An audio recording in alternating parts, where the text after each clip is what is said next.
Shalom Yasharala Kal HALALYAM La YAHAWAH BAHASHAM YAHWASHI BAHASHAM QADASH. Double honors to the apostles and elders of Great Millstone that rule well and taught us this truth through the Spirit. Shalom to the sincere Akim Aquatium, listening and learning, pushing the word out in truth and sincerity, making their bodies a living sacrifice in these last days. To the speckled birds scattered abroad that look like the other nations but are really Yasharala. Shalom. I just want to go into a lesson. I don't want to run this out. This is edifying on equality and equity, right? Because this world teaches you and, preaches that it's all about, equality and we all bleed red. All men were created equal. That's in their constitution and all that. But that's clearly not the case. If we were all created equal, then everyone would be the same, but we're not.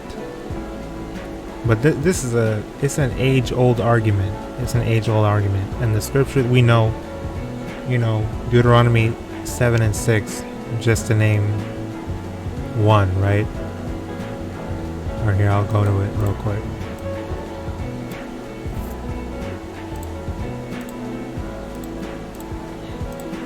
So just to name one.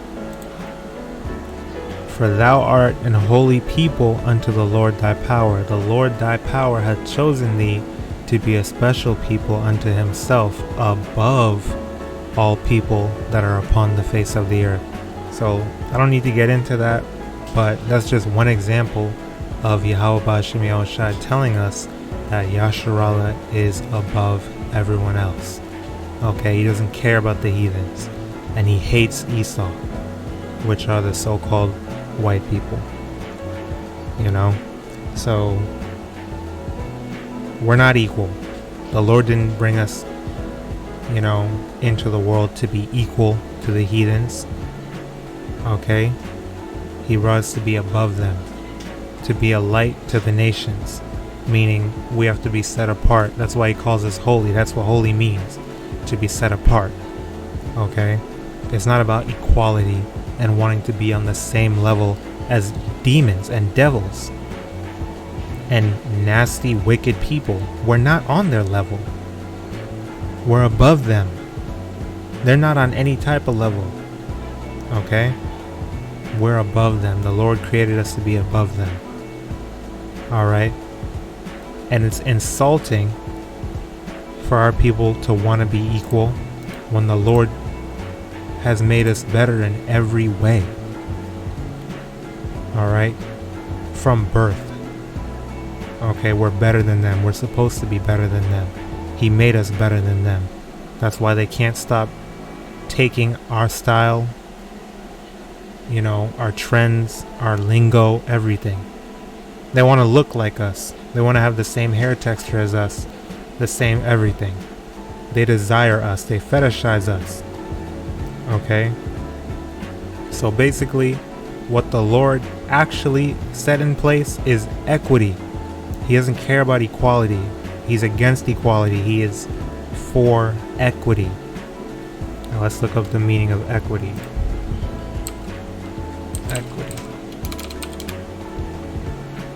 Equity, justice according to natural law or right. Specifically, freedom from bias or favorite. Okay, well, that's not even... Well, to an extent, that's correct. But, well, really, that is correct. Because natural law or right is Yasharala above everyone else. So that is correct, actually. Excuse me.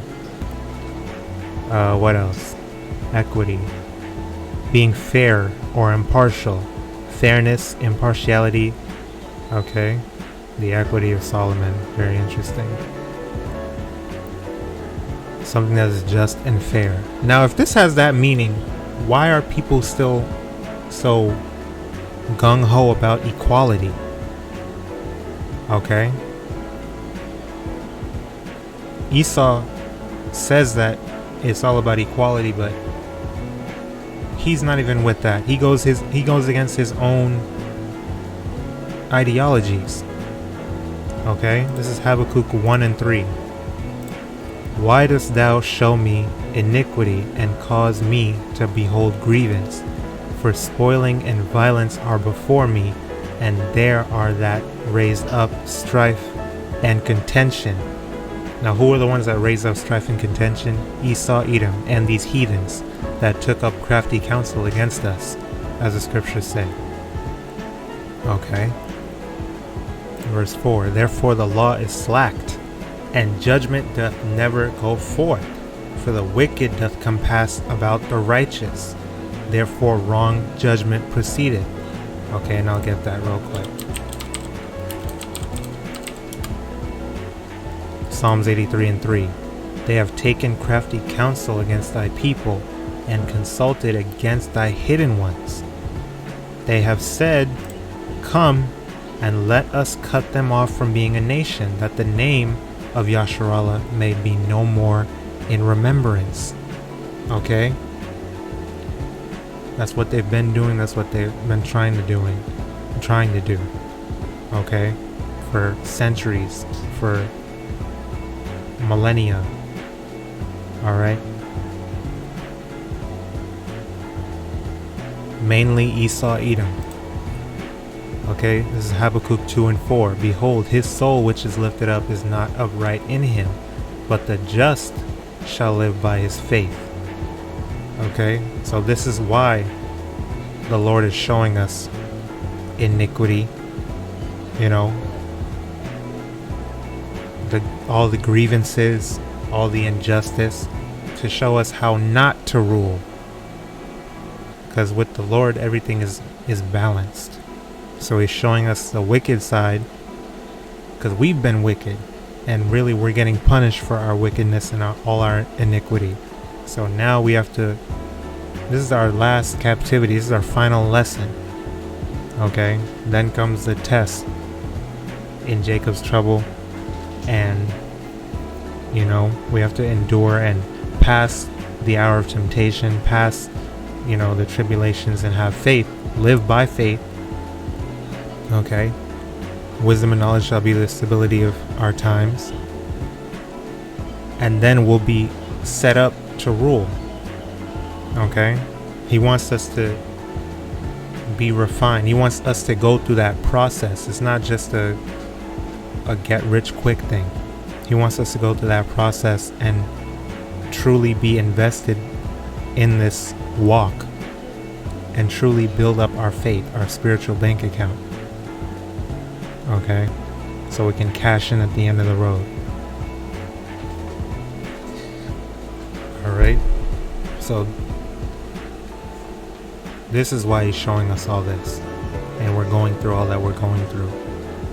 And the ones that don't listen, they're going to be put to death along with Babylon and all these other nations. Alright, this is Proverbs 29 and 2.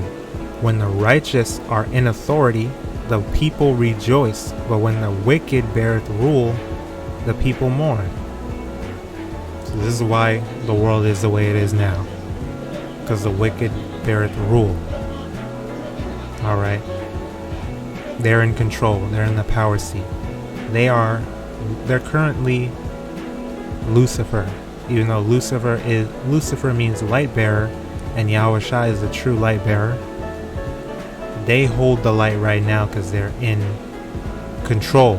It's like that movie Split. When someone else has the light, they're holding the light in the dude's mind, right? Or his split personalities. When someone else takes the light, that personality takes over. So they're currently holding the light. Give someone else the light, they're in control. So that's why he is the current light bearer, because he bears rule right now. Like it says in Job, the earth is given into the hand of the wicked. He covereth the faces of the judges thereof. If not, where and who is he? Alright, so if it's not Esau, who is it? You can't answer, because it is Esau, the so-called white man, woman, and child. Okay, this is additions to Esther chapter 13 verse 2. And in context, this is talking about King Artaxerxes, which was not a righteous king, because he wanted to kill the Israelites. But looking at this as a concept, this is how, you know, a righteous ruler rules. Alright. So it says, after that I became Lord over many nations and had dominion over the whole world, not lifted up with presumption of my authority, but carrying myself always with equity and mildness. Okay, equity and mildness. I purpose to settle my subjects continually in a quiet life, and making my kingdom peaceable, and open for passage to the utmost coasts, to renew peace, which is desired of all men. Okay, so clearly this, what really, it sounds good, right? This is righteous for the most part. I wouldn't say open for passage to the utmost coasts is very righteous, because like it says in Habakkuk, well, we're going to get into that, because that's the nature of Esau. And this is also the nature of Esau, to lie like this, to speak smooth things, but really your nature is pure wickedness. And you actually desire to do evil. He desired to mass murder the Israelites. But just looking at it as the verse itself, it is speaking about that equity, alright, which is desired of all men. Like it said, when the righteous are in authority, the people rejoice. And that's how it's supposed to be, which is why Yasharallah needs to be lifted up and put in the power seat forever, because we're actually going to rule according to righteousness. And now this is an example of equality versus equity. So on the left you see equality. Everyone has a box to stand on behind a fence to look at this baseball game. But one man is grown, he's tall. One is a young boy. He's, you know, in the middle. He's short, but he can still see over the fence. And then the last one is like a toddler, the size of a toddler. Even with his own box, he still can't see over the fence. But this is equality. That's what Esau teaches. That's what he preaches. He preaches equality. Oh, you guys all have the same opportunity, you know. Well, really, he set us back. When we look at America, in the context of America, he set us back hundreds of years. So even if he gave us, quote unquote, which he really doesn't, that's also another lie. But if he really gave us, even though he says he gives us the same equal opportunity, we still aren't able to get on the same level as everyone else, because we have the short end of the stick, so to speak. Alright? But in reality, he has to keep us down, and he has to lie. Because if we really did get the same opportunity, we would be above him. And that's what happened with Black Wall Street. We got way above Esau. We were having our own schools, our own communities, our own banking, and we were doing so well, Esau had to go and bomb it. So Esau wouldn't do this. Even in terms of, even according to equality, the Lord still raises us up above everyone else. Alright? And then on the right, which is what how the world truly is supposed to be is equity. You give everyone enough. You give them what they need. Okay? The tall guy doesn't need anything. He can already see over the fence. The middle boy, the young boy, he needed a box to see over the fence. So he's good. But the small toddler-sized child, the toddler-sized male, even with one box, he still couldn't see. He needed two, you know? And that allowed everyone to be at the same level. And that's equity, which is what the Lord says is righteous. Okay?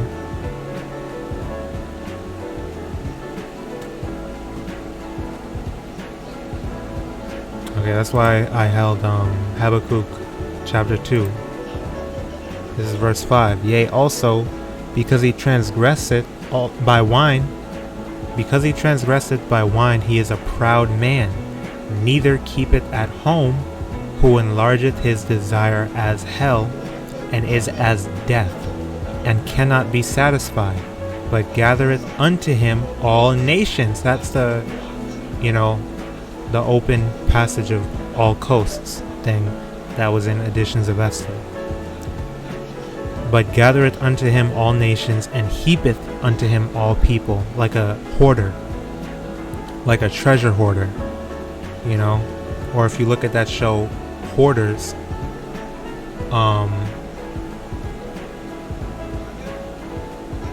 they just have a huge pile of garbage or pile of whatever in their room, and it looks like a mess. It's just an abominable heap of trash. That's what Esau is. He's a hoarder. He's selfish, and he cannot be satisfied.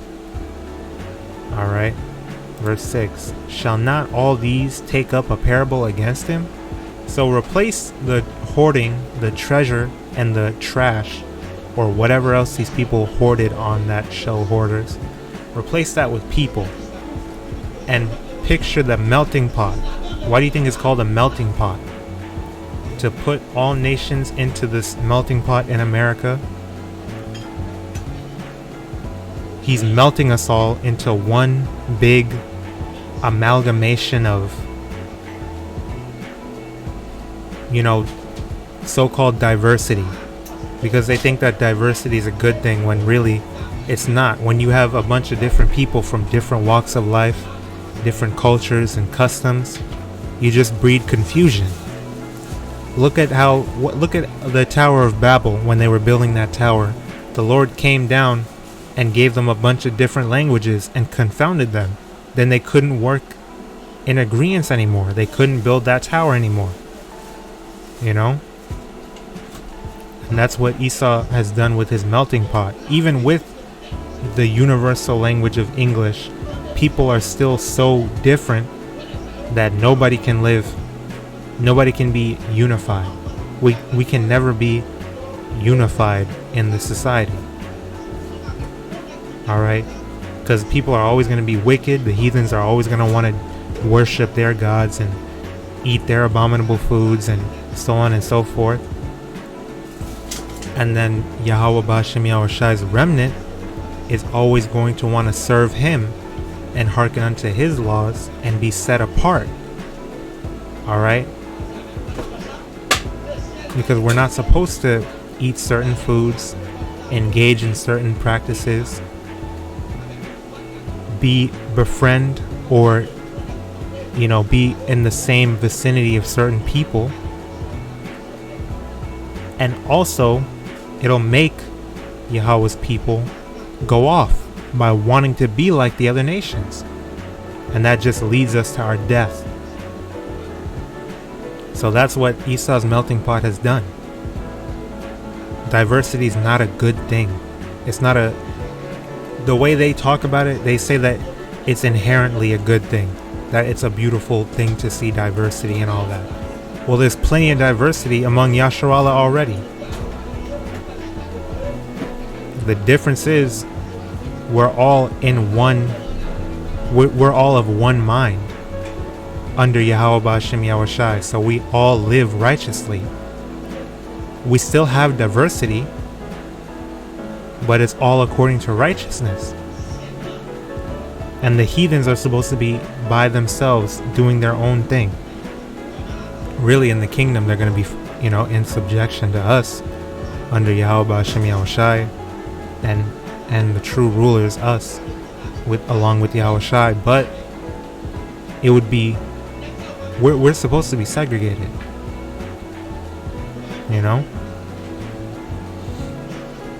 So it says, shall not all these, the people, right? Because Esau's waxing worse and worse. Babylon is falling now because we're starting to wake up, or we've woken up. The elect, are almost completely sealed. So now the heathens, even the heathens, are tired of Esau now and everything that he's doing. Even they can see all the wickedness that he's committed, all the atrocities he's conducted, the pandemic, stealing people's resources, fighting in these wars, so on and so forth. So shall not all these take up a parable against him, and a taunting proverb against him, and say, woe to him that increaseth that which is not his. How long? And to him that ladeth himself with thick clay. Verse 7. Shall they not rise up suddenly that shall bite thee, and awake that shall vex thee, and thou shalt be for booties unto them? So Esau's going to be a spoil, the same way he spoiled all nations, and especially spoiled us, and stole from us, stole us, raped, robbed, and murdered us. They're going to do the same thing to her, to Babylon, to Esau, Edom. Alright?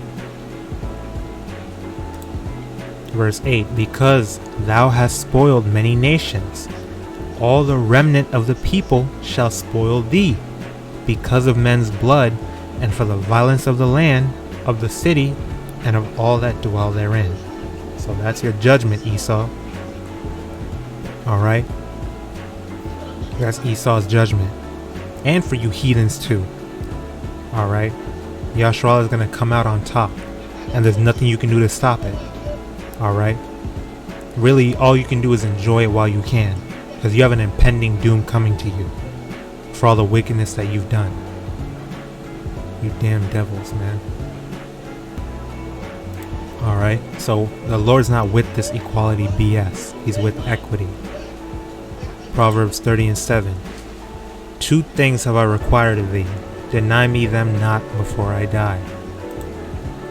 Remove far from me vanity and lies. Salakia. Remove far from me vanity and lies. Give me neither poverty nor riches. Feed me with food convenient for me. Lest I be full and deny thee and say, who is the Lord? That pride. Alright, which is the beginning of sin. You deny your maker. Oh, who are you? That's how Jake talks too. Oh, who is you? Who is the Lord?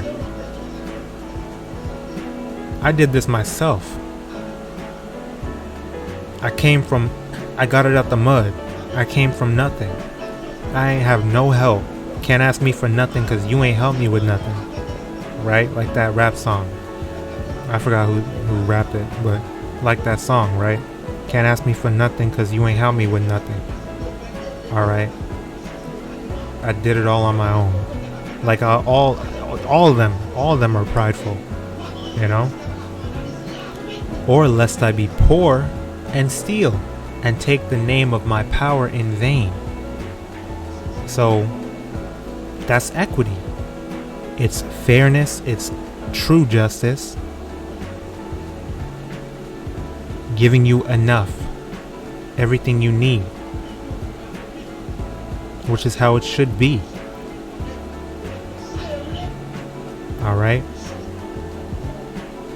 The kingdom is another story, but this is how it should be. Everyone should have enough. When you look at the world now, Now look at this, right? Let's look up housing.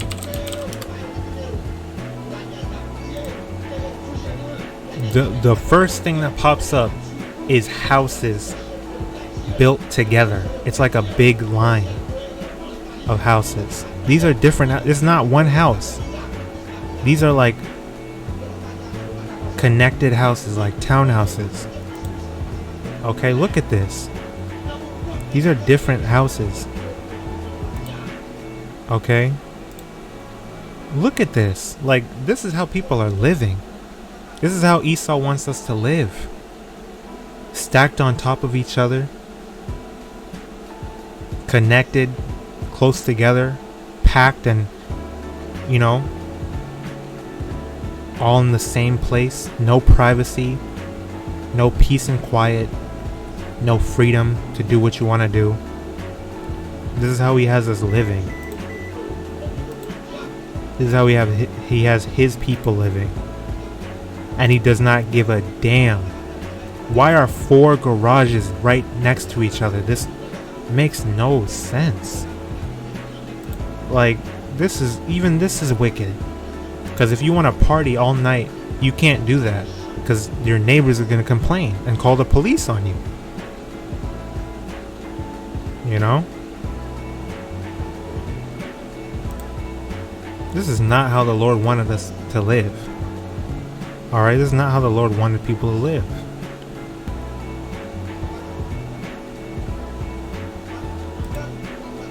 You want to handle your business, you should be able to do that without worry of privacy or being too loud or disturbing the peace or anything like that. Now when you look at luxury housing, alright, which is how we should be living, what do you see? You're gonna see a house, a nice house like this, not some rundown, messed up building. Okay, it's a nice house and it's isolated.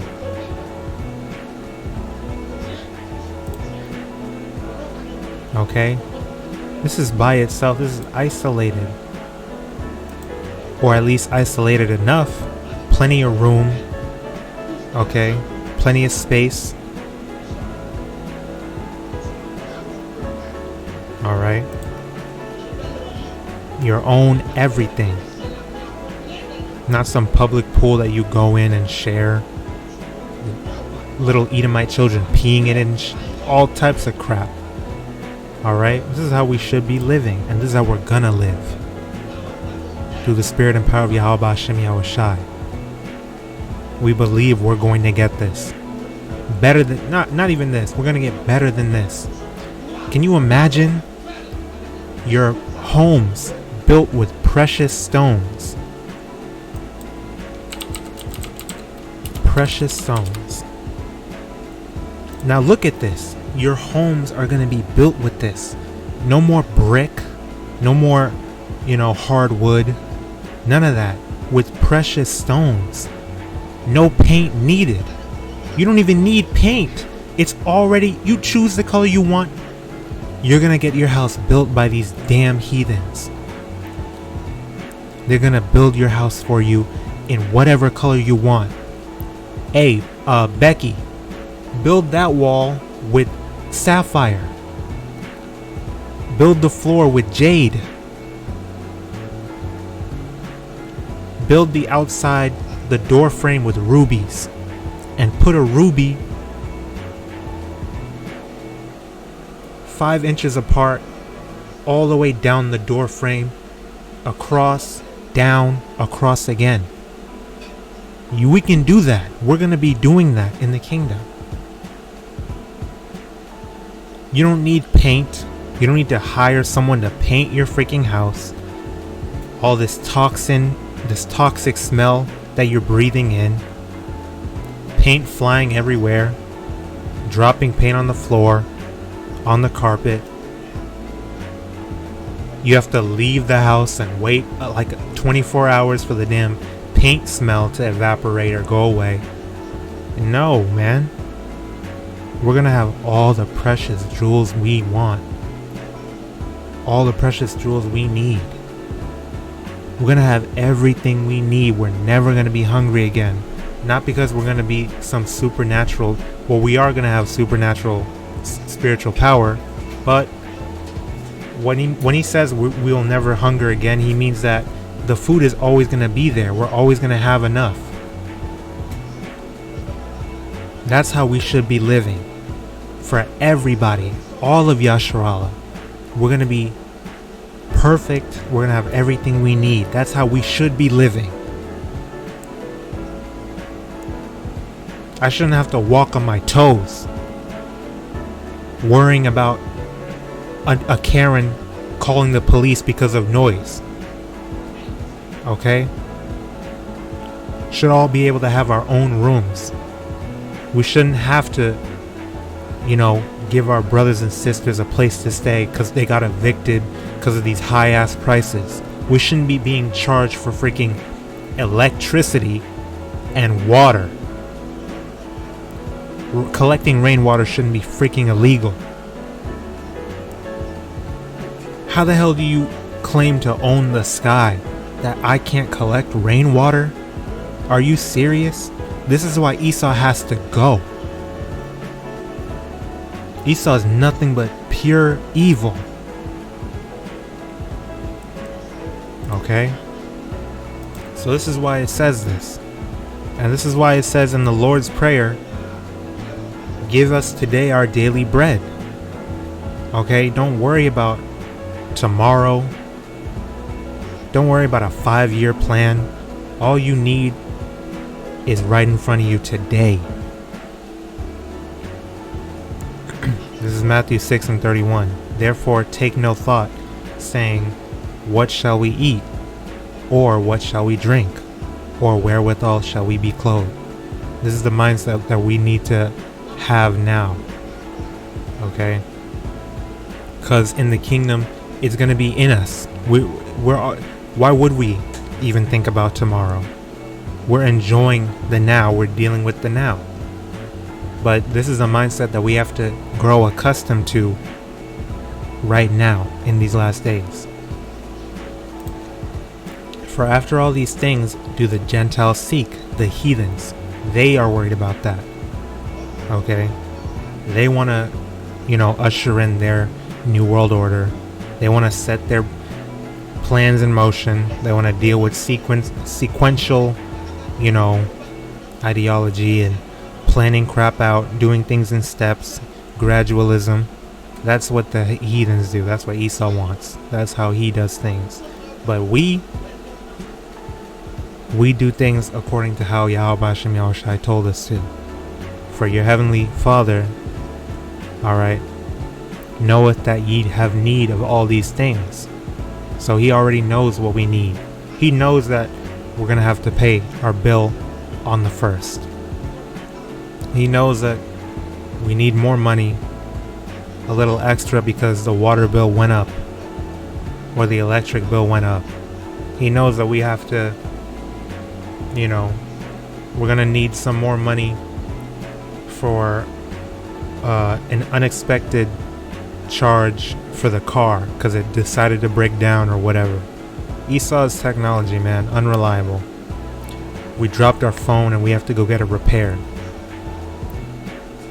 This is the society that you want to live in? Because I don't know about you, but I don't want to stay here. I want this society to be, it's nothing but vexation here, man. All this society does is vex you.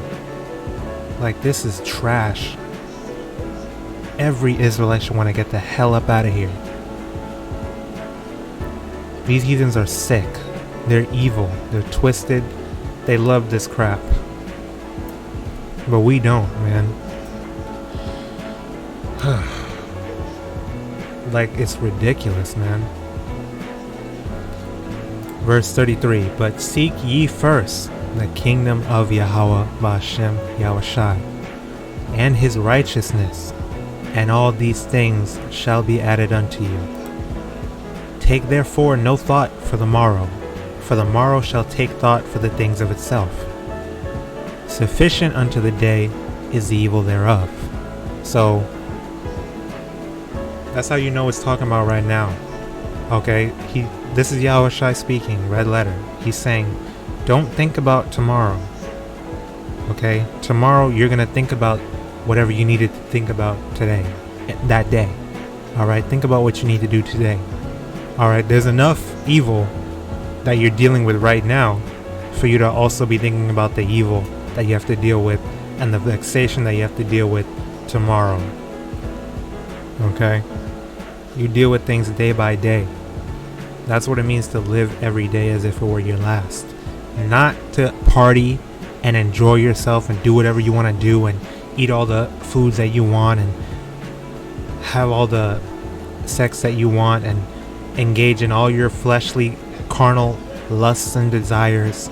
Because I don't know when I'm going to die. I could go outside and get hit by a bus. No, that's not what the Lord is telling you to do. It means live as righteously as possible. Alright? Deal with everything day by day. Pray. Okay? Pray that the Lord has mercy on you. And live according to BAHASHAM Yahawashi's righteousness and what you need to do. Okay? This is Proverbs 2 verse 9. Then shalt thou understand righteousness and judgment and equity, yea, every good path. Or every good path. Okay? When wisdom entereth into thine heart, and knowledge is pleasant unto thy soul, discretion shall preserve thee, and understanding shall keep thee, to deliver thee from the way of the evil man, from the man that speak froward things, or prideful, wicked things. Wisdom, knowledge, that's our stability. Okay? Doing all things according to BAHASHAM Yahawashi's wisdom. Staying spiritual. Doing everything according to what the Lord told us. That's how we develop spiritual discernment. And that's how we get delivered from the way of the evil man. Alright? That's how the evil man is Esau and these heathens. That's how we get delivered. Alright. And I'm going to close out in Wisdom of Solomon chapter 9 verse 3. And order the world according to equity and righteousness, and execute judgment with an upright heart. Alright. So with that, I pray that the lesson was edifying. Shalom, Yasharallah, speckled bird. Shalom to the hopeful elect. Abad Babal, Kwam Yasharallah. Shalom.